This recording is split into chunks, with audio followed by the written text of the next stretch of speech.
in the world is seeking happiness, and there is one sure way to find it. That is by controlling your thoughts. Hello everyone, I Gurnoor Aujla will be speaking on the topic Importance of Emotional Health for a Happy Life. As said earlier, we can find happiness by controlling our thoughts. It is possible only when a person is emotionally healthy and strong. An emotionally healthy person has complete control over one's thoughts, feelings, and behavior. One knows how to manage the negative thoughts. Apart from everything, he works productively and forms an asset to the country, his family, and for himself.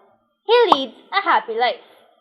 On the other hand, when a person is emotionally weak, he becomes vulnerable, pessimistic, and has a low self-esteem. Thus, he is stressed out. As a matter of fact, studies show that when people struggle with mental health, they are at a higher risk of having physical problems. Emotions also affect brain functioning. When stress reaches a certain level, the functioning of brain is affected. Irregular functioning of brain leads to irregular functioning of body, as the hormone secretion is controlled by the brain. People engage in destructive activities to deal with stress.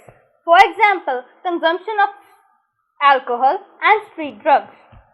Stress, in simple terms, is like fire, more precisely, embers. We can either control them to be harmless and enjoy their glow, or fan them into huge fires. Not knowing better, most of us do the latter. Right now, we are going through a pandemic. The COVID-19 outbreak has also been stressful for people. The social distancing and isolation can make people feel lonely, which increases the chances of anxiety. This outbreak has lowered emotional well-being by 74%. There is an increase in suicides and suicidal thoughts. Every year, 1.5% of the deaths occur due to suicides. The major causes of suicide are related to the mental health. For example, depression, bipolar disorder, autism, schizophrenia, anxiety, etc.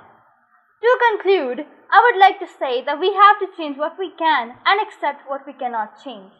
We need to accept sorrow and failures to enjoy happiness.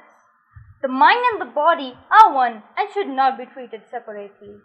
A 75-year-old study, which still continues at the Harvard, proves that good relationships keeps us happier and healthier. Happiness is a perfume which you cannot pour on others unless you have some on you. So be happy and spread happiness. Thank you.